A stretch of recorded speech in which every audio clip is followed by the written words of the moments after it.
Hello guys and welcome to my channel. Today we are doing this LBN1546 Nebula. It's a famous one and it's dark. So I'll show you how to make it brighter and how to pop out the filaments from the background using my Lighthouse script. So stay tuned.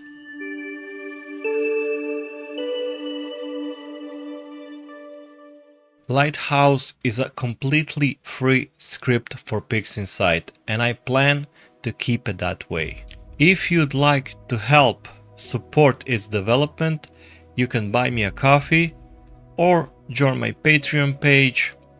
The funds will help with the new features, testing, and it will allow me more time to develop new upgrades and new tools for the PixInsight community.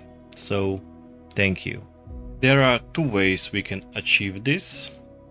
The first way is bumping up the contrast. It's also the easiest way.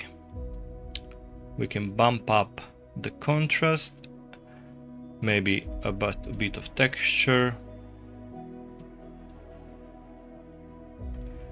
and a little bit of vibrance.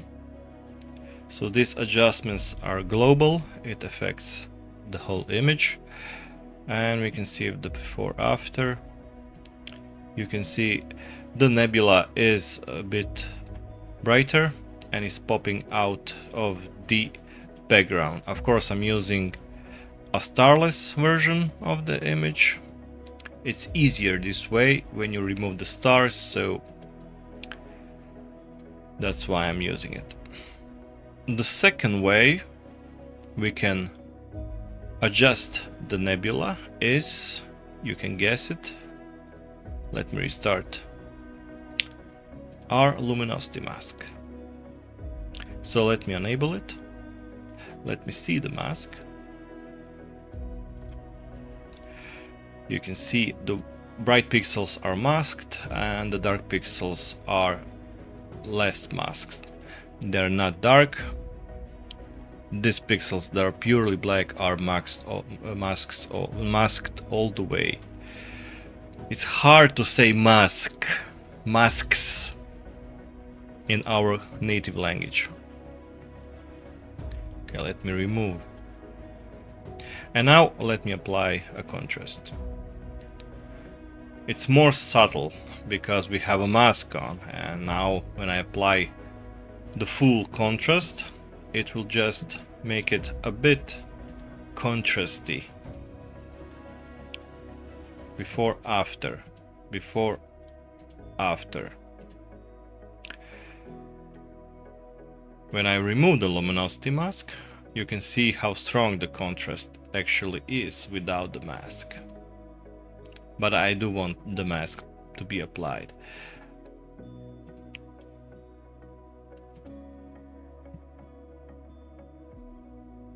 Okay, and let me apply some exposure. So we are now brightening the pixels that are bright. We are also brightening the darker pixels, but far less than the brighter pixels. We are also losing a contrast now. If we move this to 0, you'll see that we have a brightness but less of a contrast. It's all subtle because the mask is on, so that's why it's not that intense. But let's say I like this, I can move some vibrance also. It will affect the brighter pixels now and not the whole image like it did before. And maybe some clarity to put on the filaments. Lower down the radius. And now let's see the before after. Before, after. It's already looking very nice. But that's the first step. Apply and continue.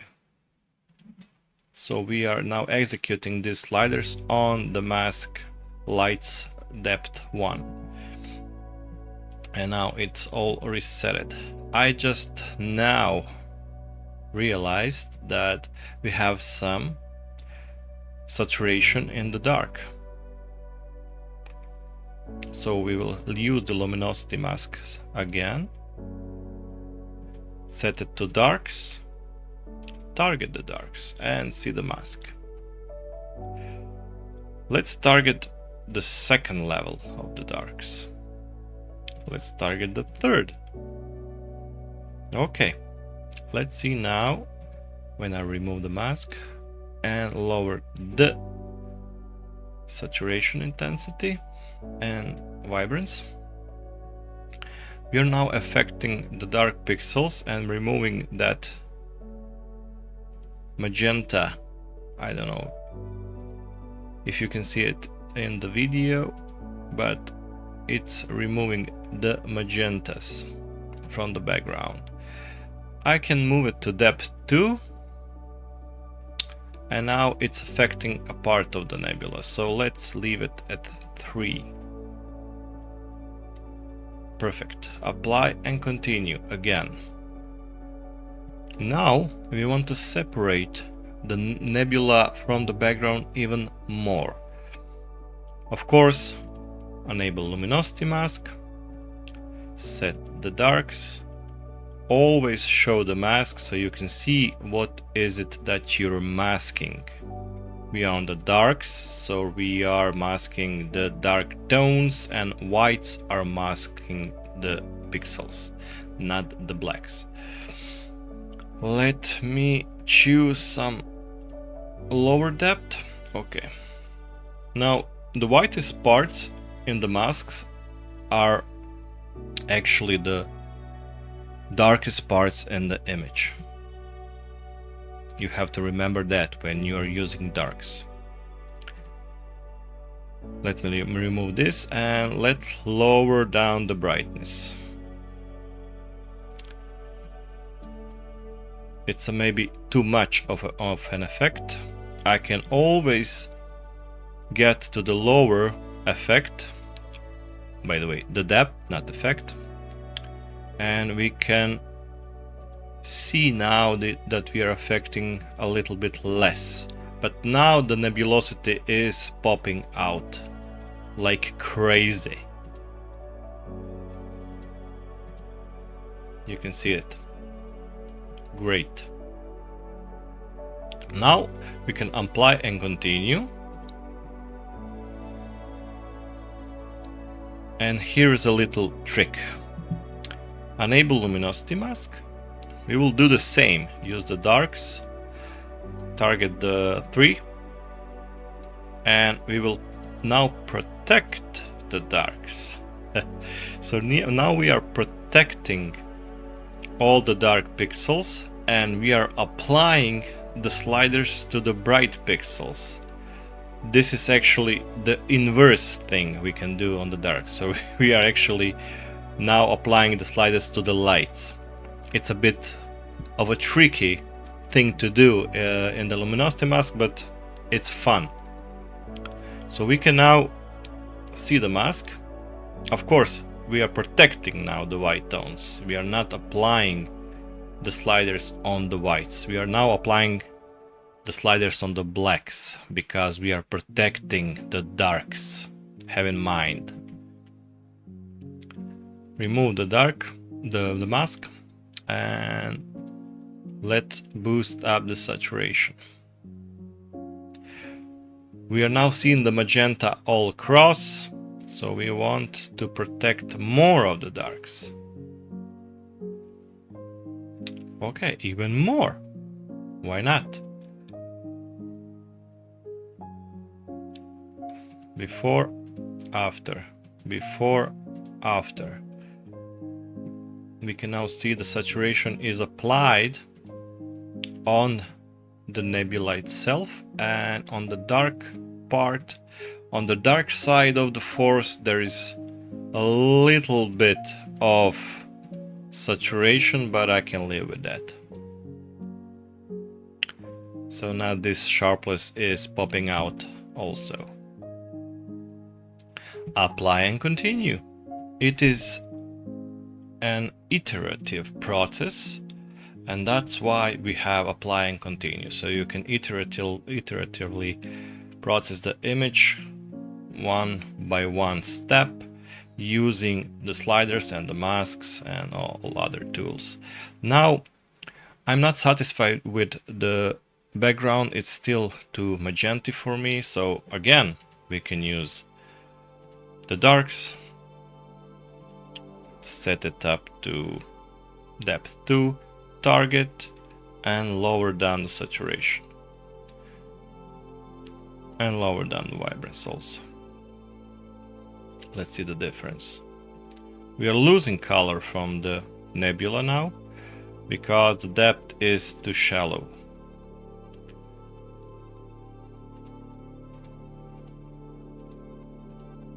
Again, losing it from the nebula itself. I don't want that. Okay, this is better. Let's zoom in. We are watching this and we are watching this part. Before, after, before, after. You don't see it probably. I can barely see it, but it cleans up the magentas in the background. So that's one thing of doing it. And the colors remain on the nebula itself. So again, apply and continue. This is the part when you can stop the processing and see the before and after of the original image and the one we did with couple of steps. So here is the original and here is the processed one.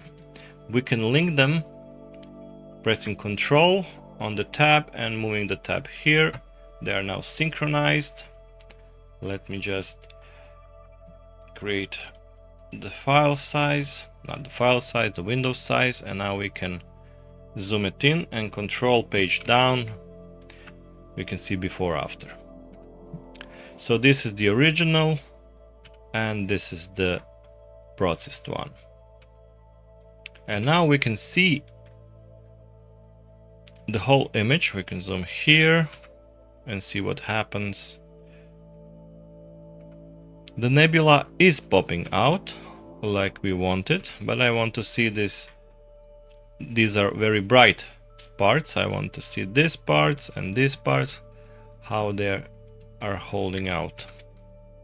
They are holding out quite okay. Of course, the noise will be an issue because we are working with the dark pixels and you will always have noise in them. So you can denoise it via some IE tool, or you can denoise it anyhow you want.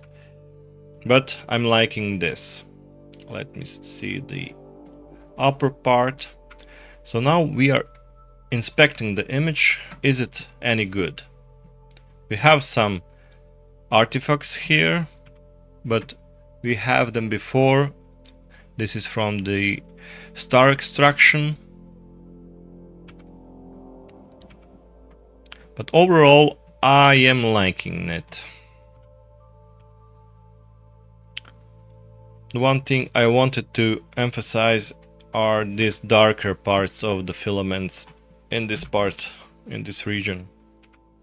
So you can now see even this part, you can see how it separates the blacks from the whites.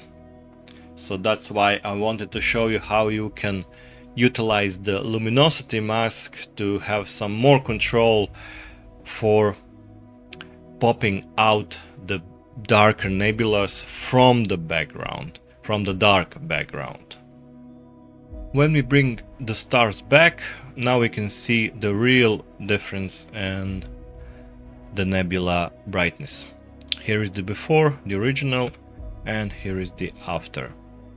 I didn't bother with the color very much. That's a tutorial for another day.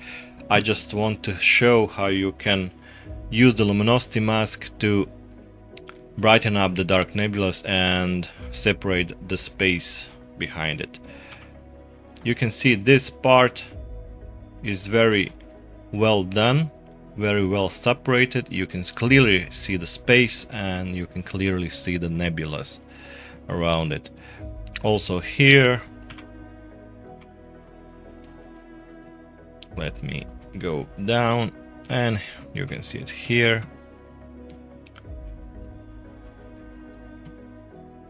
This part, before, after, before, after.